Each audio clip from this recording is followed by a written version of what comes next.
तो चलिए इस एक्सप्लेनर में बात करते हैं उस बदलाव की जिसने हमारे रेलवे सिस्टम को पूरी तरह से बदल कर रख दिया।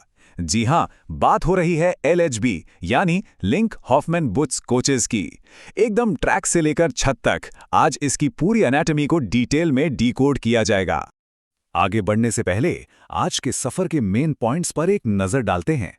LHB क्रांति, इसका सुरक्षित shell, advanced FIA bogie system, upgraded interiors और आखिर में जरूरी मेंटेनेंस और ऑपरेशंस।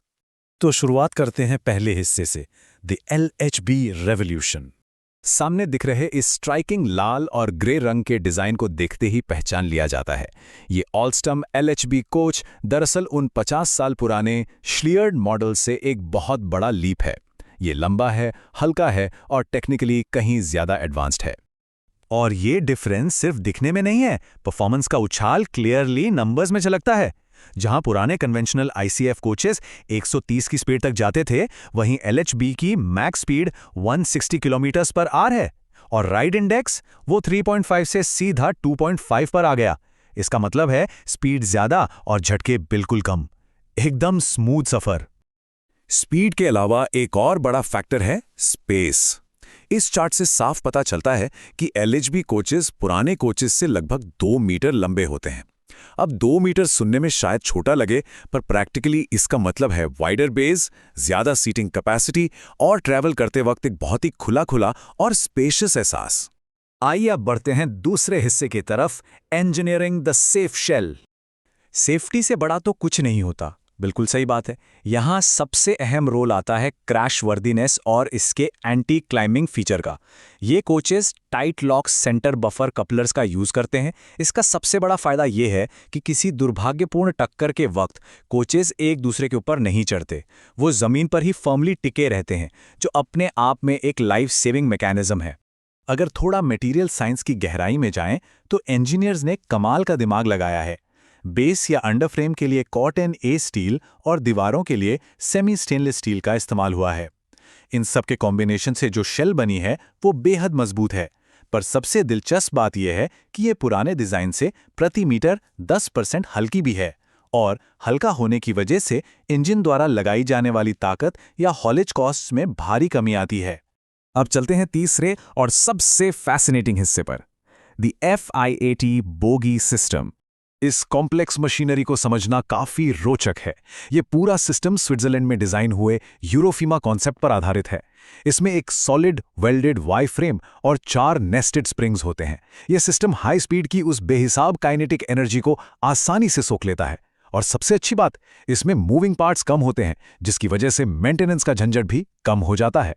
एक पल के लिए सोचा जाए, इतनी स्पीड से दौड़ते हुए इतने बड़े कोच को सटीक जगह पर रोकना कितना मुश्किल होता होगा।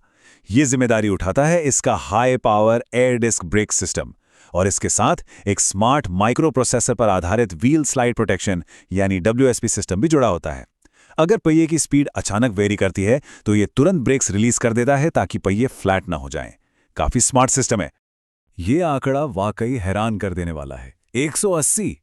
ये बोगीज और ब्रेक्स प्रैक्टिकली इतने मजबूत हैं कि इनका सफलतापूर्वक टेस्ट 180 किलोमीटर पर आवर की स्पीड पर किया जा चुका है।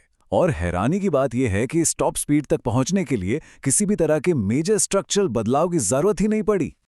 अब बात करते हैं चौथे हिस्से की, अपग्रेडेड पैसेंजर इंटीरियर्स।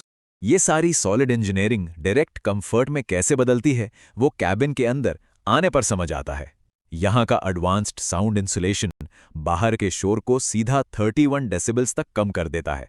उसके ऊपर से फ्लोटिंग मल्टीप्लेक्स फ्लोर्स जो वाइब्रेशंस को डैम्प करते हैं, एंटी स्किड फ्लोरिंग और कंप्लीटली सील्ड बायोडाइजेस्टर टॉयलेट्स, ये सब मिलकर ट्रैवल एक्सपीरियंस को एक प्रीमियम लेवल पर ले जाते हैं। खिड़कियों का डिजाइन भी बिल्कुल टॉप नॉच है। ये डबल पेन इंसुलेटिंग ग्लास से बनी होती हैं, जिनके बीच क्रिप्टन या आर्गॉन गैस भरी होती है। ये गैस बाहर की हीट को इफेक्टिवली ब्लॉक कर देती है। और इमरजेंसी सिचुएशन के लिए हर कोच में 4 खिड़कियां ऐसी हैं जिनमें इजी पुल हैंडल्स लगे होते हैं ताकि आपातकालीन स्थिति में लोग तेजी से बाहर निकल सकें। और अब आते हैं अपने आखिरी यानी 5वें हिस्से पर, मेंटेनेंस एंड ऑपरेशंस। इतने एडवांस सिस्टम को फ्लॉलेसली चलाने के लिए पीछे एक बहुत ही स्ट्रिक्ट और प्रिसाइज ऑपरेशन काम करता है, जैसे एक कपलिंग प्रोसीजर। रेलवे स्टाफ को tight lock centre buffer couplers जोड़ने के लिए in exact step by step guidelines को फॉलो करना पड़ता है। कोचेस को स्लो स्पीड पर लाना, ठीक 1 मीटर की दूरी पर रोकना, ऑपरेटिंग हैंडल को रोटेट करके अनलॉक करना और इम्पैक्ट से पहले नकल का ओपन होना पूरी तरह इंश्योर करना, एकदम सटीक काम होता है। इसके साथ ही ट्रैक पर हमेशा सेफ रहने के लिए एक बेहद ऑर्गेनाइज्ड मेंटेनेंस कैलेंडर फॉलो किया जाता है।